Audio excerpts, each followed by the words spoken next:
Este é o Pode Pensar.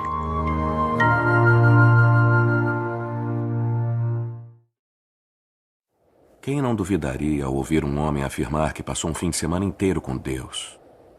Ainda mais numa cabana.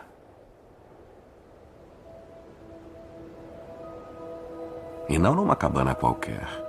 Era a cabana.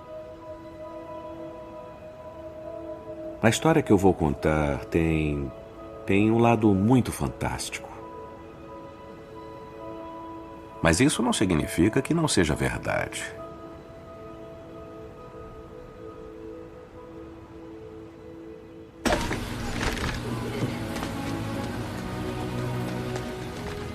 Mac nasceu no meio oeste.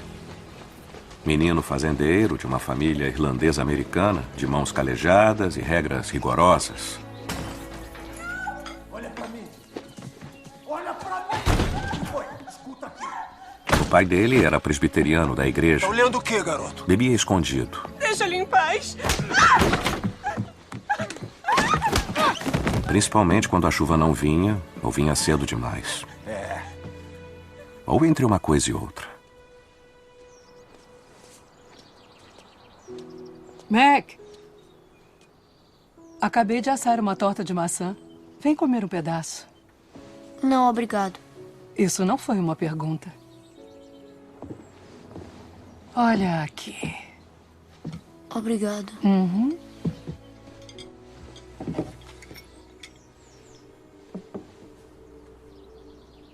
Olhe para mim, criança. Os pais não deviam fazer isso com seus filhos. Não é amor. Entendeu?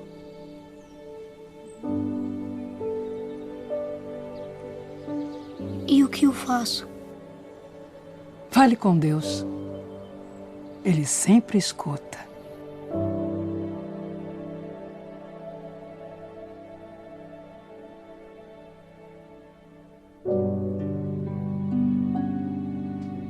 Olá, pensadores e pensadoras, amigos.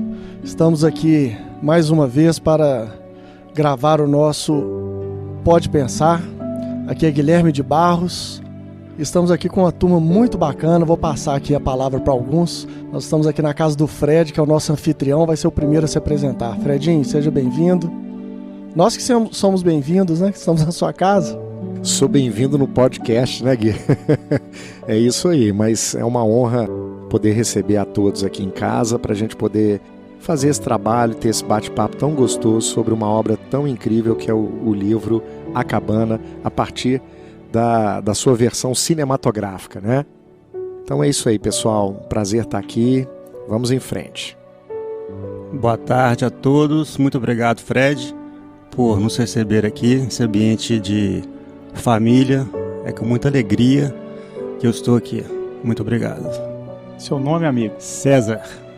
O Fred estava passando aqui o microfone para a Michelle e a Michelle pediu para eu me apresentar. Nós estamos invertendo as ordens aqui, né? Não, pode se apresentar aí. Os homens estão falando primeiro do que as meninas, né? As meninas estão um pouco tímidas. Elas são muito gentis. Mas eu sou o Henrique e agradecer o Fred e a Michelle que abriram a casa pra gente estar nesse momento aqui de confraternização. E é uma alegria de estar aqui. Participei muito pouco ativamente assim, de podcast. Para mim seria uma inauguração assim, na plataforma.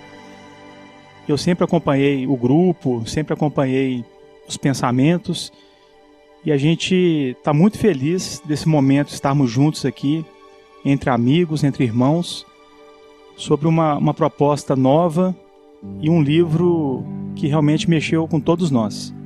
Muito obrigado, pessoal. Boa tarde, pessoal. Eu sou Michelle. Estou muito feliz com a presença de todos aqui. Toda proposta que envolve o Cristo, elevar a frequência, falar do amor de Deus, é muito bem-vinda. Então, obrigado vocês. A Michelle já recebeu a gente aqui para assistir o filme. Então, há uma semana a gente assistiu o filme e hoje a gente vai comentar, mas eles estão recebendo a gente aqui com muito carinho mesmo. Boa tarde, pessoal. Meu nome é Raquel, sou esposa do Gui. Eu queria agradecer a Michele e o Fred por estar aqui participando dessa mesa maravilhosa, discutindo sobre esse livro que é extraordinário. A gente tem uma super estreante aqui, pessoal. Ela não conhece os portais, nem o Portal Ser, nem o Saber, nem o Pensar. E ela está aqui pela primeiríssima vez. Ela é a namorada do Henrique. Se apresenta pra gente, Mona. Prazer, gente. Eu sou a Mona Lisa. Muito obrigada, né, pela abertura, pela participação, de estar pela primeira vez participando do podcast, ainda mais de um assunto tão bem quisto e tão pouco vivido atualmente. Obrigada. Bom, meus amigos, nós vamos agora, então, como o Fred falou aí, já entregou realmente o que é o nosso podcast de hoje, é um bate-papo sobre o filme A Cabana e sobre o livro. Nós falamos do livro, mas eu não li o livro, acho que alguns leram, e a gente viu o filme e a gente vai se basear mais no filme, né, Fred? É isso aí. Eu não sabia que eu estava antecipando, hein, Gui? Não, mas é isso aí. A gente vai voltar aí depois dos e-mails e recados. Pessoal, eu vou explicar para vocês um pouco sobre o contexto desse podcast e por que a gente ficou um tempo aí sem o Pode Pensar na leitura de e-mails e recados. Então, ouça aí, leitura de e-mails e recados, e a gente volta daqui a pouco pra gente bater esse papo sobre o filme A Cabana.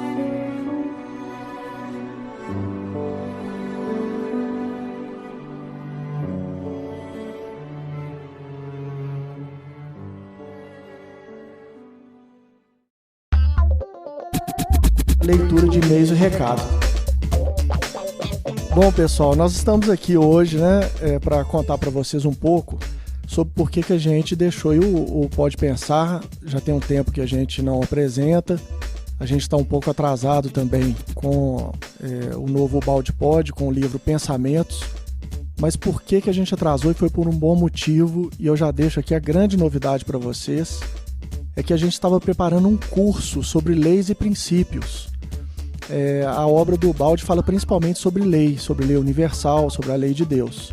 A gente já fez aí dois podcasts completos sobre os 2 livros do Balde, A Lei de Deus e A Técnica Funcional da Lei de Deus. Então, como nós falamos muito sobre lei, a gente resolveu escrever um curso sobre leis e princípios, porque muitas pessoas querem ajudar o portal a crescer e a gente não tem como receber novos colaboradores sem esse curso de formação. Então, eu e o Álvaro, nós começamos um trabalho de pesquisa e reunião de textos em cima do livro Senda Redentora, do Gilson Freire, e das prédicas do irmão Francisco. Então, nesse livro, ele trata de leis e princípios, e nós reunimos esse material. Está sensacional. Essa turma que está reunida no podcast de hoje é a turminha que está participando, né, da primeira turma desse curso de leis e princípios. Então o Fred, o César, o Henrique estão participando. A gente espera que em breve a Michele, a Mona e a Raquel façam também o curso, se elas quiserem, se interessarem. E o material de hoje é sobre a lei de Trindade. Então, dentro da lei de Trindade, vocês vão entender, após assistir o filme, uma das atividades da aula de lei de Trindade é assistir o filme e depois ouvir esse podcast que vocês estão ouvindo aí em primeira mão.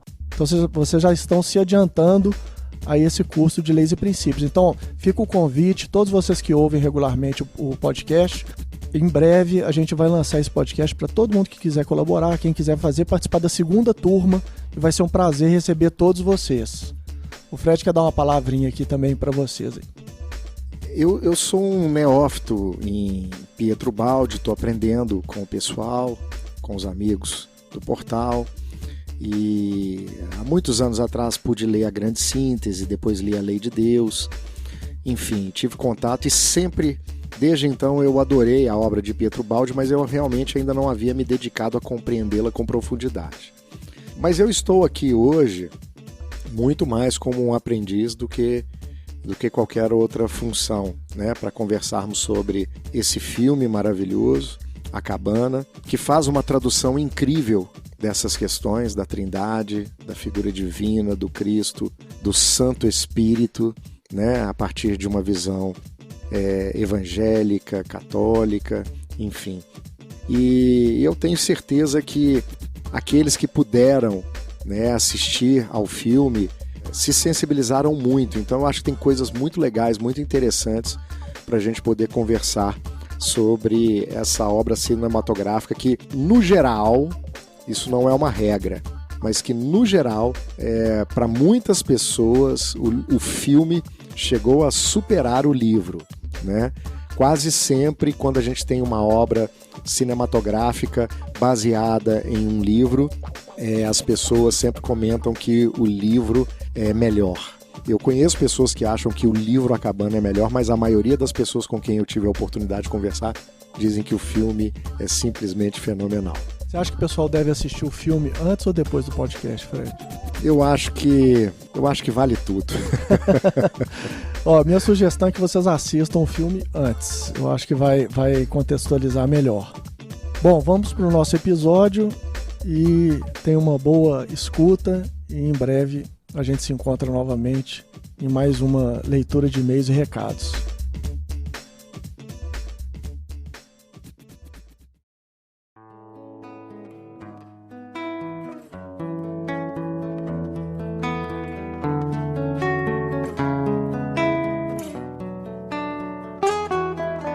Bom, pessoal, estamos aqui de volta, então, para a gente conversar sobre o filme A Cabana. Eu adorei, para mim é um dos filmes marcantes, eu acho que é uma oportunidade maravilhosa de entretenimento. É um filme que eleva, que inspira, eu gostei bastante, espero que vocês todos tenham visto. Eu queria ver quem que vai arriscar aí a falar sobre o que o filme trata. Depois eu falo o que eu acho. Qual que é o tema desse filme? Fred, você que está mais desenvolto aí com os podcasts, pode começar falando pra gente. Sinceramente, eu acho que o filme ele tem muitos pontos a serem considerados. Mas o que me marca e que me marca profundamente e que me emociona, porque eu assisti esse filme no cinema alguns anos atrás, quando ele estreou. E eu chorei muito no filme. Chorei mesmo, de muita emoção. Eu nunca vi uma obra que pudesse traduzir com tanta clareza o amor, a bondade divina, livre de dogmas, livre de conceitos repletos de falhas, né? É uma obra que realmente mostra um Deus pleno de amor, livre de todas as questões que fazem parte da mente humana, ou seja, de toda aquela ideia pré-concebida de um Deus que desequilibra amor e justiça, que desequilibra amor e outras tantas interfaces das leis divinas, né? Então eu acho que o que mais me chama a atenção é isso, sabe? É esse Deus verdadeiramente amoroso, justo, bom e que não há nada que possa te apartar do seu amor. Não há nada que você possa fazer possa diminuir o amor dele para com você, porque é isso que ele ensina, é isso que a obra, que o filme nos ensina. A grande lição é essa. É interessante falar sobre a obra nos dois aspectos, né? Tanto o livro quanto o próprio filme, eles trazem essa leitura, que parece leitura dos sonhos, né? Uma linguagem, seria onírica? Onírica. E é interessante que o filme me tocou mais, mas eu estou do lado da Mona aqui, ela me confessou que ela preferiu o livro. Mas a mensagem, ela está acima da nossa capacidade de absorver o cerne dessa questão tão cara, tão profunda para a nossa alma. Eu percebo assim no protagonista uma vontade muito grande de querer acertar e ao mesmo tempo uma limitação de compreender a lei divina, uma espécie de desconexão que a gente vive isso no dia a dia. E a gente está gravando esse podcast, hoje a gente está no mês de abril de 2021, a gente está no meio de uma pandemia e eu fico imaginando assim, irmãos que estejam passando por algo semelhante de aflição, de sentimento de não pertencimento, de isolamento e casas assim muito dignas e muito queridas do coração, fechadas, não só em Belo Horizonte, como em todo o Brasil. Em todo o Brasil. Eu falo casas espíritas que é a nossa... Templos religiosos, nossa no identidade, geral. Mas os templos em geral, né? Assim, aquele momento, assim, de uma atenção, de um acolhimento, que eu me lembro, assim, não muito distante, de uma experiência própria, vivida, que faz todo o sentido, faz toda a diferença pra gente de ser ouvido num momento como esse, que o filme aborda, né? Então, é um tema instigante, igual o Fred trouxe agora há pouco. Tem muitos ângulos de tratar essa obra, e que bom que a gente está aqui entre amigos para a gente compartilhar o olhar de cada um. O Henrique, e ele no filme, ele aborda a relação dele com o templo religioso também, né? E ele fala disso no início do filme, né? De como que era a relação da esposa dele com a igreja, e como é que era a relação dele com a igreja, do filho com a igreja. Então é interessante você lembrar disso. Só me lembrou aqui da gente avisar o pessoal que vai ter spoiler à vontade aqui. Nós vamos contar a história do filme. Então, quem não assistiu, pode ser o último momento para dar uma parada, uma pausa, assistir e depois voltar aqui no podcast. O objetivo, evidentemente, não é narrar o filme, mas é conversar sobre aspectos que teremos que revelar, né, Gui? É isso aí. Fala, César.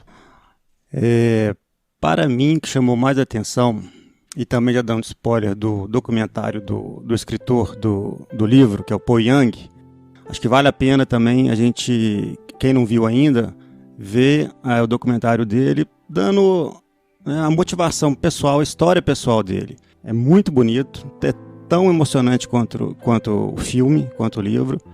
Então, assim, e lá nesse documentário, acho que ele frisa principalmente a questão do relacionamento, que foi o que me chamou mais atenção no filme. Eu não li o livro. Então, é isso que nós estamos vivendo aqui agora. A gente está se relacionando neste momento. E só através do relacionamento a gente evolui. Ninguém evolui sozinho. Impossível, né? Você se isolar dos outros e achar que vai buscar a perfeição, a evolução. Não vai. É sempre relacionando com o próximo, relacionando com o outro. E o relacionamento não só entre nós, né? Mas o nosso relacionamento com o Pai, com Deus. Que isso aí foi muito bonito. E a experiência pessoal dele, depois o pessoal vai lá ver também o documentário, é maravilhosa e muito tocante. Ô César, isso assim, até me suscitou aqui uma ideia, porque eu vou deixar aqui uma isca para o pessoal se interessar pelo curso que vocês estão fazendo, né? O Álvaro, que é um amigo nosso que está fazendo o curso, não pôde estar aqui hoje conosco, né? O pessoal conhece aí todo o Álvaro. Poxa. O Álvaro é um rapaz espetacular. Então, Álvaro, nós vamos já deixar para você a responsabilidade de você comentar esse podcast. Isso vai ser um arquivo especial que nós vamos colocar junto do podcast no curso. Então, só quem fizer o curso vai poder ouvir os seus comentários brilhantes sobre o filme. Você anotou todas as principais falas do filme, colocou isso num documento que vai fazer parte do curso também. Lá e vai ser muito rico, tá ok?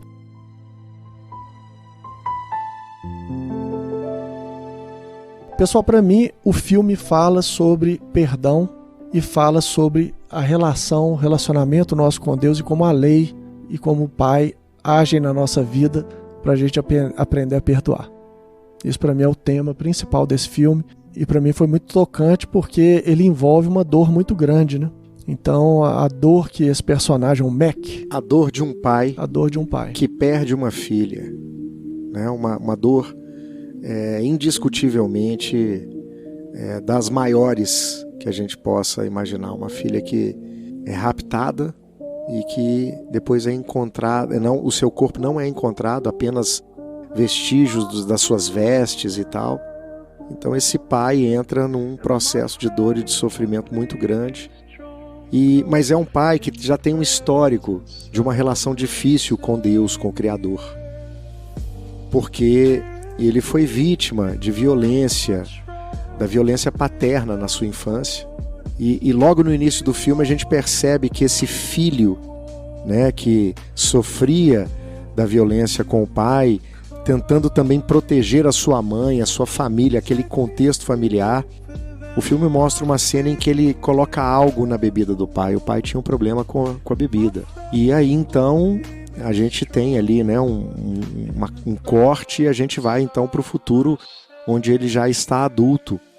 E aí com o tempo a gente vai perceber então que de fato tudo indica que esse garoto, né, matou o pai. Para proteger, né, a maneira que ele encontrou de proteger a mãe, né? E manteve isso em silêncio. Mas tem algo assim, né, sem querer estabelecer uma ordem aqui, tem algo que me chama muito a atenção. Porque no processo de encontro desse homem com Deus, no torpor da sua experiência, a figura que se lhe apresenta como papai, como Deus, era aquela mulher que quando ele era criança, né? A minha primeira anotação aqui, Fred, né? a primeira coisa que me chamou a atenção no filme, a gente só vai descobrir isso depois, né? Só depois. E muita gente não percebe isso quando vê o filme. Isso. Né? Não percebe que era a mesma pessoa, a né? mesma personagem, mas né? é o conforto que ela dá pra ele, né? Ou seja, o acalento. O acalento, né? Ou seja, ela era a figura do cuidado e do amor na infância dele, que foi trazida, que chegou para ele como uma figura de amor e de bondade. Isso se conecta com um momento posterior que ela fala assim: você não estava preparado para uma figura paterna. Então Deus se apresenta para ele, nós vamos conversar sobre isso, se apresenta para ele na figura de uma mulher, né? Então a gente tem o elemento da dualidade, né? De homem e mulher, das energias diferentes de homem e mulher. No momento propício, nós vamos fazer uma introdução rápida, pessoal, sobre a cosmogonia de Ubaldi em relação à Trindade, mas vamos deixar fluir o nosso bate-papo e no momento oportuno a gente vai esclarecendo isso. Isso, mas me chama a atenção esse aspecto, porque era uma vizinha que entendia o drama das dores daquela família quando ele era criança e que de certa forma o filme indica que ela era um amparo a ele.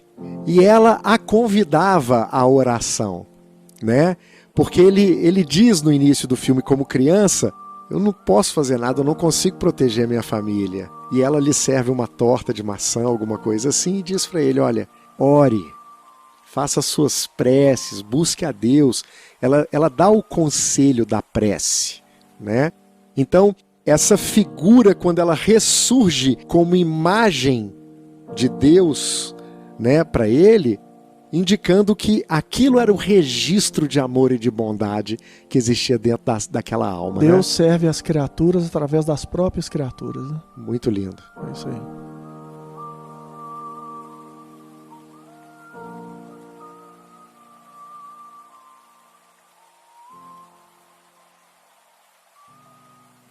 E dentro dessa abordagem que o Fred está lembrando, me veio aqui também a questão do relacionamento humano com as religiões. Porque o pai, ele era religioso, né?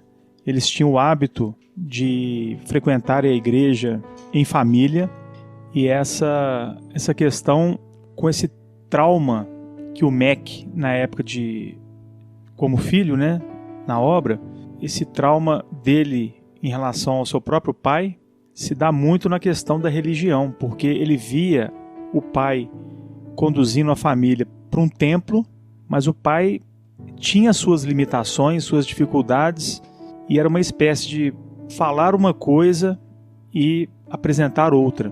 E isso, eu acredito que o afastava desse relacionamento com Deus, com o Criador. E a gente muitas vezes tem dificuldade quando a gente encontra um irmão que não frequenta um templo religioso, que talvez passou por algo em sua vida espiritual, algo em sua vida pregressa, em sua existência, que ele não sabe verbalizar o motivo, mas que ele sente uma dificuldade de aproximação com o Criador, não pelo Criador, mas por causa das criaturas. Vamos ouvir a Michelle ali, depois eu quero complementar o que o Henrique estava falando. Eu quero falar da minha experiência, né, com o filme, nesse processo de resgatar a relação com Deus mesmo, porque nós estamos num momento onde o ego é assumido como parte principal, a gente coloca o ego como nosso centro norteador, como nosso norte, e o ego divide, julga, separa. Então a gente afasta.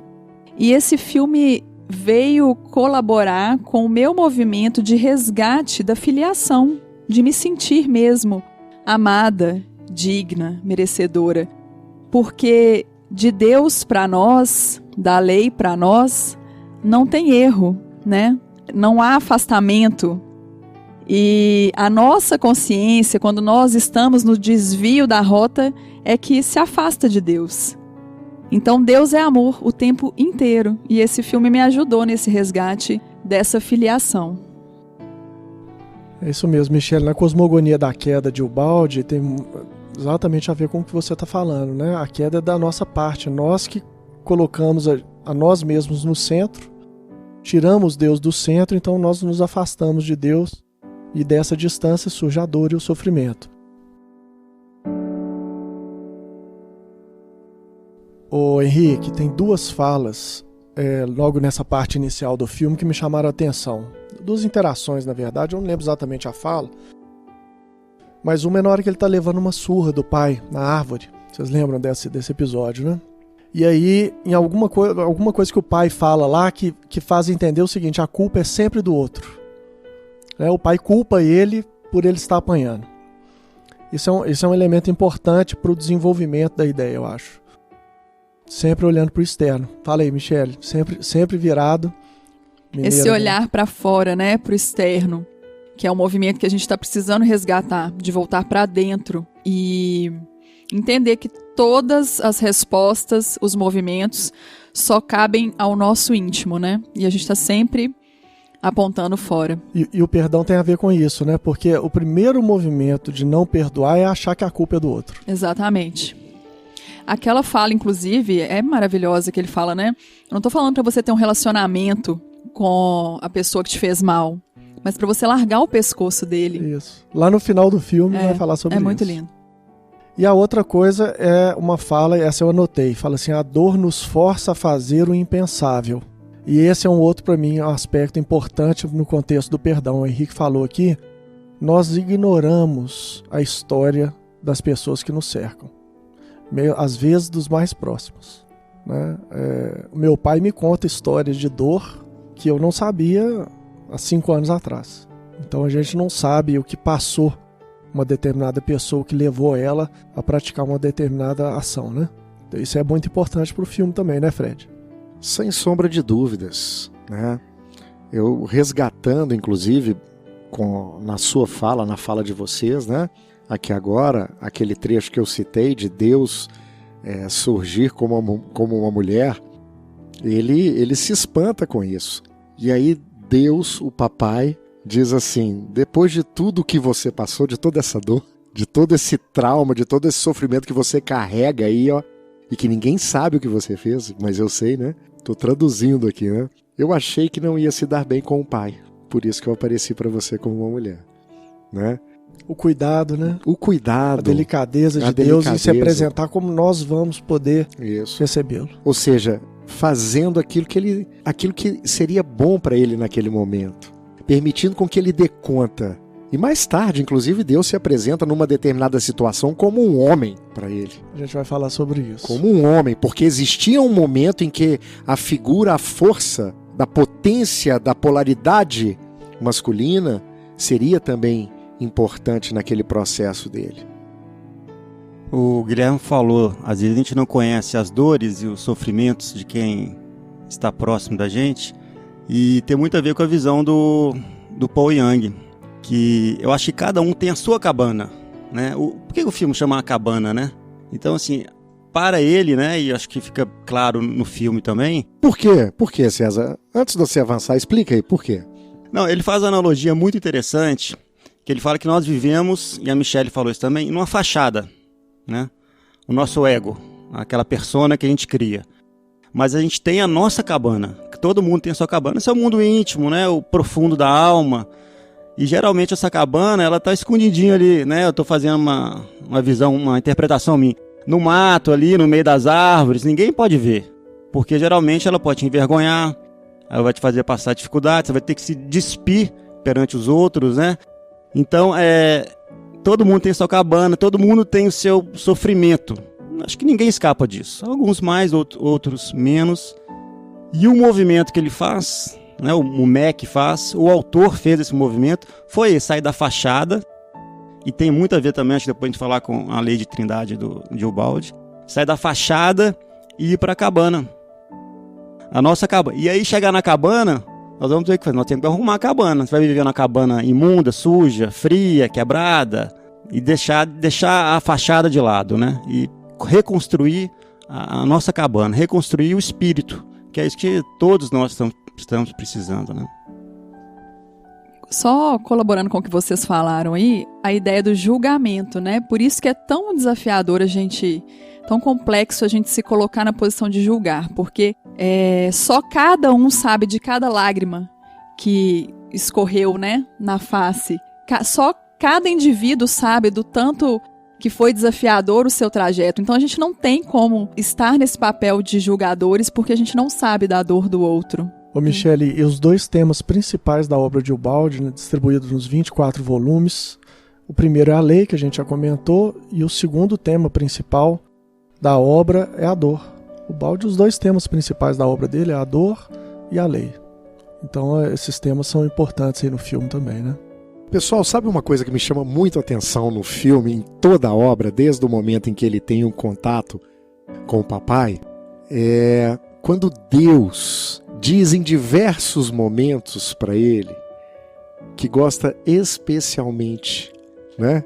Especialmente. Isso é lindo, né? É lindo perceber que há um gostar especial, ou seja, Deus ama a individualidade em sua singularidade de forma especial. Quanto isso tem a ver com a obra de Ubaldi, hein, gente? Muito. A gente vai passar, nós estamos em lei de trindade, nós vamos passar depois por lei de reprodução e lei de diferenciação, né? Dentro da lei de reprodução a gente tem o princípio de individuação, e aí a gente vai conversar sobre isso. Todos esses elementos estão presentes e são muito bonitos, né? A gente gosta especialmente do Neto, né, que está editando aqui o podcast, viu, Neto? A gente gosta especialmente de você, querido.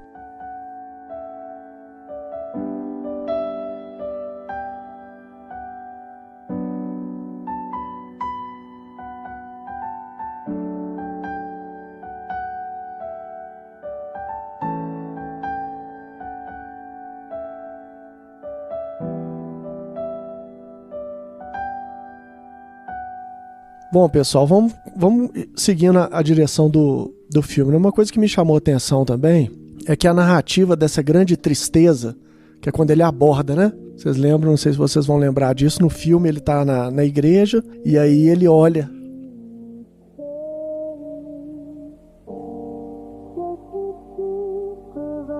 Momentos de emoções. São grandes emoções, né, Gui? É muito lindo isso. Eu choro até em inauguração do supermercado. A Mona conhece aqui de Belo Horizonte o Verde Mar, né? O supermercado. Eles falam, vai inaugurar um Verde Mar no seu bairro. Eu choro. Mas é o seguinte, ele olha para a imagem do Cristo no Calvário, né? E aí ele fala da grande dor. E aí começa a narrativa no inverno. Isso eu reparei também. Eu vi o filme mais de uma vez e fui reparando esses detalhes ricos da narrativa visual. Ou seja, é um inverno com a neve no máximo, é quando ele começa a narrativa dessa grande dor. E aí ele vai contar, nesse momento o filme tem um tipo de mudança de narrativa, ele vai começar a contar a história dessa dor que o Fred antecipou para vocês, que é a perda de uma maneira dolorosa, porque pior do que a morte de um filho é o sumiço, né, de uma criança numa situação violenta, enfim. Então eu acho que é a pior dor, talvez, que tenha. Não consigo imaginar uma dor maior do que essa. E aí ele vai narrar como é que isso aconteceu. Então ele recebe um recado misterioso na caixa dele de correio, um bilhete que está escrito, assinado Papai, que é a maneira como a esposa chamava Deus. E esse recado instiga ele, né, aí na cabana, falando que tinha algo para falar com ele, alguma coisa assim.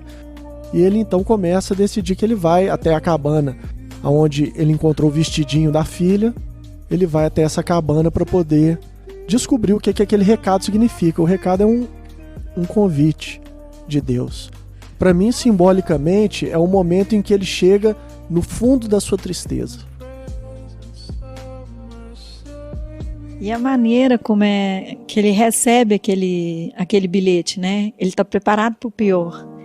Ele não passou na cabeça dele o que ele ia viver, que ele ia descobrir, né, o real valor das coisas. Tanto que ele roubou o carro do amigo, ele foi armado, ele estava preparado para uma vingança. Isso mesmo. Então, naquele momento, para mim, simbolicamente, o inverno rigoroso é o fundo do sofrimento dele. Para mim é o filho pródigo que comia com os porcos, né? Ou seja, ali ele perdeu, ele não tinha mais nada. A única coisa que restou para ele foi a memória de Deus, dos valores espirituais. Então, aquele bilhete para mim representa o convite sussurrado do Criador. Sim, me chama a atenção também, lembrando aqui através da fala da Mona Lisa e do Gui, né, que o contexto familiar estava todo no inverno.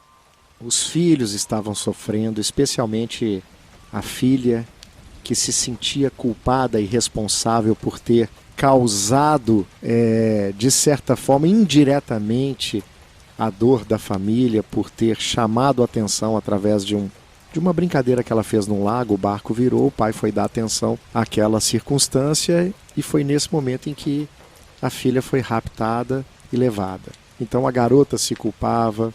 O garoto estava tentando estabelecer a sua vida e não conseguia porque o ambiente familiar estava péssimo. Estavam todos num inverno terrível, né? Então achei muito interessante essa lembrança. Vocês acham que o Guilherme comentou, né, do inverno, né? Você também, Fred. E quando ele chega na cabana, depois de receber o pedido, está no inverno ainda, né? Ou seja, está no mais profundo, né? E à medida que ele encontra, né, com Jesus, né, no bosque, e ele caminha para outra cabana, detalhe, hein, ou a César, mesma, ele pegou uma arma para se defender de Jesus. Ah, verdade, não lembrava disso. E num certo momento na cabeça dele, Jesus e o agressor eram a mesma pessoa, verdade.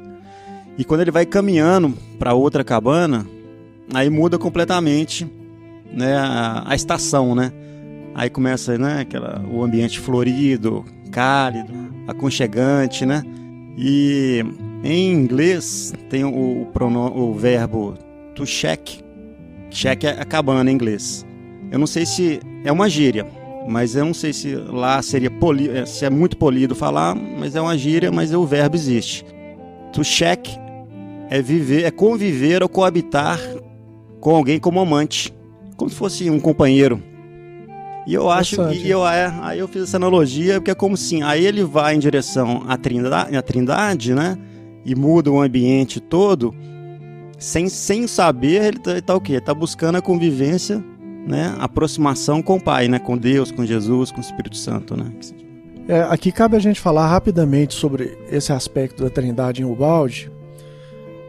E é muito simples, a gente pode só resumir aqui, depois vocês vão ouvir um áudio mais amplo do Álvaro comentando isso aí para vocês. O princípio da Trindade Ubalde é a ideia de que tudo começa com um conceito, com uma ideia pura. Então esse é um dos aspectos de Deus. Nós vamos construir essa cadeira aqui, começa com uma ideia. A cadeira que eu estou sentado, depois alguém que teve a ideia começa a fase dinâmica, que é reunir os materiais. Como é que vai ser o estofado? Que madeira que eu vou usar? Corta os materiais, junta. E a terceira etapa é a cadeira pronta, que é o aspecto mecânico. Então, nós temos um aspecto estático, nós temos um aspecto dinâmico e um aspecto mecânico. Pensamento, ação e forma. Amante, amor e amado.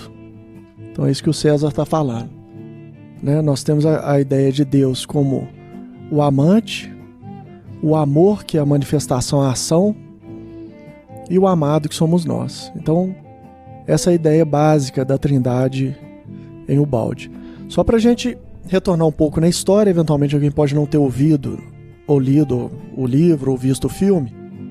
Nesse intervalo aí, até ele chegar na cabana, o que ele faz foi o que a Mona contou, né? Ele tem um amigo que é o pastor, o companheiro da igreja lá dele, né? E ele, então, depois que recebe o bilhete, decide ir até a cabana.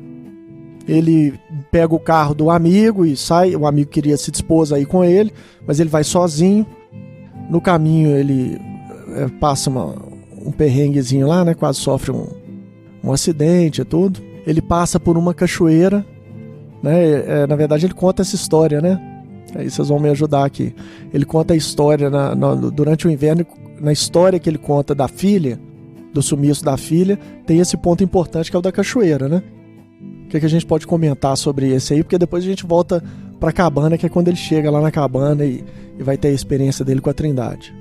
Esse evento da cachoeira acontece quando ele está indo pro acampamento com a família, né, com os filhos, a esposa havia ficado, e ele vai para o acampamento quando tudo se desenrola e a filha é finalmente raptada. Mas no caminho, eles passam ali por uma cachoeira e ao passarem os filhos verem a cachoeira, os filhos mais velhos, né, eram 3 filhos, um casal de jovens adolescentes e a garotinha pequenininha.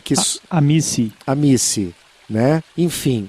E ao passar pela cachoeira, os filhos então imploram ao pai para poder entregar para Missy a mesma história que no passado eles haviam recebido do pai. Como uma tradição ali familiar dos filhos descobrirem a história que havia por trás daquela cachoeira. Então o pai para o carro e conta a história de uma pequena índia que, para salvar a sua tribo, se sacrificou. Então ele já introduz uma ideia de um sacrifício redentor, né? Já começa naquele momento ali, trazendo esse tipo de reflexão, preparando, né, o coração de quem está assistindo o filme ou lendo o livro para essa realidade de um sacrifício redentor. Tanto que ela mesmo questiona o pai, né? Pai, eu terei que pular da cachoeira para salvar? Então, assim, eu também fiz a analogia que, assim, ela precisou se fazer ausente para que a família pudesse se reencontrar.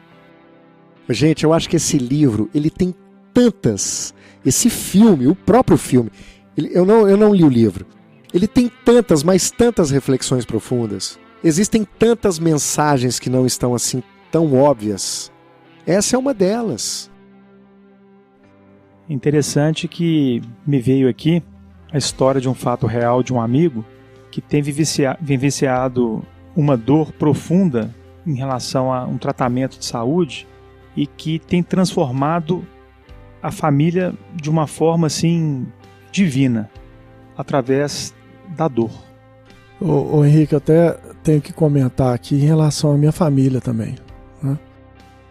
A minha família passou por uma situação de perda de um filho, né? Meu irmão faleceu num acidente e essa dor imensa também, porque às vezes a questão não é a gente perdoar uma pessoa específica, como é o caso do Mac, porque no caso tem um assassino.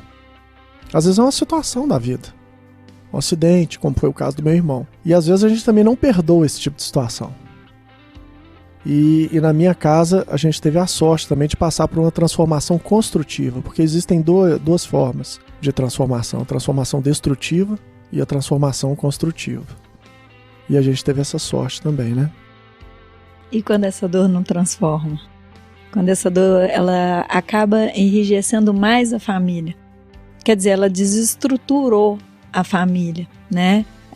A pessoa, no caso, se recuperou, ela se transformou, em contrapartida, o resto da família desestruturou. Uma parte da resposta já está na sua fala, né? A dor não é que ela não transforma, ela sempre transforma, ela transformou todo mundo. Então a dor, ela transforma invariavelmente, né? Só que a gente tem a possibilidade de mergulhar ainda mais profundamente nesse caminho, que a Michelle falou do ego, né? De distanciamento, e chegar ao fundo do inverno, né? Como o Mac lá, onde não tem mais nenhuma solução. É só para comentar que tem um caso muito interessante num livro do Chico, em que o personagem se chama, acho que é Pedro Neve, né? Pedro Neves. Pedro Neves, né? Pedra e Neve, ou seja, a história dele é exatamente essa, mano. Ele conta um pouco da história de como que ele se enrijeceu, de como que ele sentia que tinha um coração duro, sem sensibilidade. Então vale a pena ler o livro. Eu não lembro se é Missionários. Acho que não é Missionários, não. É Sexo e Destino. Então é um livro que vale a pena. É de um médium de Minas Gerais, Chico Xavier, que muitas pessoas conhecem. É da obra do André Luiz, que é o espírito que psicografa através do Chico.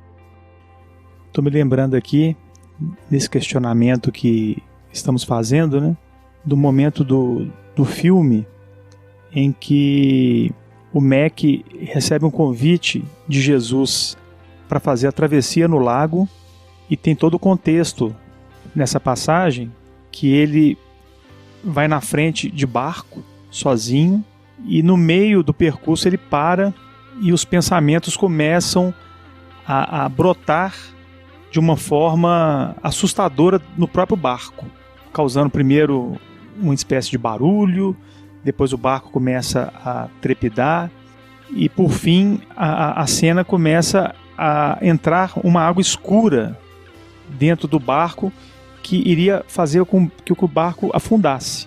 E nesse momento o Cristo se aproxima e o convida a acalmar, a escutar a sua voz, e ele aos poucos vai serenando e observando a presença de Jesus. Por que me veio a lembrança especial dessa passagem? Porque logo em seguida ele convida o Mac a caminhar sobre as águas, em parceria com o Cristo. E depois vai acontecer uma circunstância na ilha, eles chegam na ilha, e na volta o Mac vislumbra ali o espelho d'água e ele quer sair sozinho caminhando sobre as águas e não consegue. Então Jesus chama ele novamente e fala assim: amigo, junto comigo é possível, sozinho a gente está vendo que não vai dar certo. Então às vezes a resposta não existe a resposta pronta, são várias, podem ser várias respostas. Quando buscamos a resposta com Jesus, essa transformação ela é possível. Talvez quando a gente não acessou essa possibilidade, a gente se transformou, mas não da forma que a gente gostaria ainda. Henrique, essa passagem do barco tem algo muito interessante. Jesus fala com ele: isso está na sua mente, isso não está acontecendo. Isso é mais um movimento do ego mal estruturado. A gente fica preso com remorso ou saudosismo em relação ao passado, ou sempre ansiosos em relação ao futuro. Então, Jesus fala com ele: olha para mim, isso não está acontecendo agora. Olha para mim para que você passe por isso. E aí também me remete à ideia que eu até falei no dia que a gente estava assistindo o filme aqui, da relação com Jesus, de fluidez, de leveza, porque o caminho com ele é leve, né? É suave. Então, quando a gente aprende a estruturar, a educar o nosso ego e viver na presença, a gente percebe que aquilo não está acontecendo no momento. A gente eterniza um momento que não é real. Isso tem a ver com trindade também, tá? Passado, presente e futuro tem a ver também com a lei de trindade. Existem momentos muito interessantes, Mona, no filme, você vai lembrar, que foram essenciais para a transformação, para a mudança paradigmática da visão do Mac. Um deles é quando ele se encontra com a verdade numa caverna. Com a sabedoria. Onde que ele vira o juiz. Eu vou ter que dar uma passa pausa. O julgamento. Nós vamos ter que dar uma pausa nesse momento especial. O César vai encerrar o episódio para nós, porque nós vamos fazer um segundo episódio onde nós vamos abordar a experiência dele na cabana. Porque a gente já contou para vocês um pouco a história. E pra gente não ficar com um episódio muito longo que dê trabalho pro Neto editar, que é uma pessoa que a gente ama especialmente. É isso aí. A gente vai encerrar o episódio nessa etapa e vamos voltar com um novo episódio que vocês vão ter acesso aí pra gente poder contar da história da cabana. Então o César vai falar e vai encerrar pra nós o episódio de hoje. Um beijo no coração, nós amamos vocês também especialmente. Beijo no coração, mas a gente volta. Vai lá, César, encerramento 5 estrelas. Não, o meu encerramento é apenas um comentário do que a Mona falou, que lembrei da primeira vez que o Mac encontrou com Jesus, que ele achou que era até o agressor. Ali, ele já poderia ter negado o convite, ter voltado para a cabana de inverno dele, destruída, e seguir a vida dele. Mas ele aceitou o convite. E mesmo quando ele aceitou, vocês lembram quantas vezes que ele tentou desistir? Aí tem um outro aspecto que eu acho muito importante, é a liberdade. Aí o Papa fala assim, você quer ir embora? Você pode ir embora. A porta está aberta. Ninguém está te obrigando a ficar aqui. Não somos autômatos, né? O Pietro Baldi fala, Deus não criou a gente para ser autômato. Nós somos seres livres, né? Então, a liberdade, né, apreendida nessa passagem do filme, para mim foi maravilhosa. E encerrando o episódio, só queria destacar, nós estamos numa noite maravilhosa, um dia maravilhoso, um domingo excelente. Muito obrigado, Fredinho, e a gente vai estar de volta. Ô César, você acha que vale a pena a Mona ouvir os podcasts lá, o Pode Pensar do livro Lei de Deus e Técnica Funcional da Lei de Deus? Ela vai obter resposta lá para a pergunta dela? Sim, vai. E eu comecei por lá. Meu primeiro contato com o Pietro Baldi foi os podcasts da Lei de Deus. Vale muito a pena. Ô Mona, pode ouvir, você vai adorar. Você não tá aqui à toa. Pode ouvir o Pode Pensar da Lei de Deus e a Técnica Funcional da Lei de Deus, que você vai obter sua resposta, tá bom? A gente te ama especialmente também. Obrigada, gente. E olha, pessoal, vocês que não estão aqui vendo a Mona, eu posso garantir, ela não tira os olhos da gente. A Mona Lisa tá sempre de olho na gente, não importa onde estivermos. Um beijo em todos. Até a próxima, pessoal.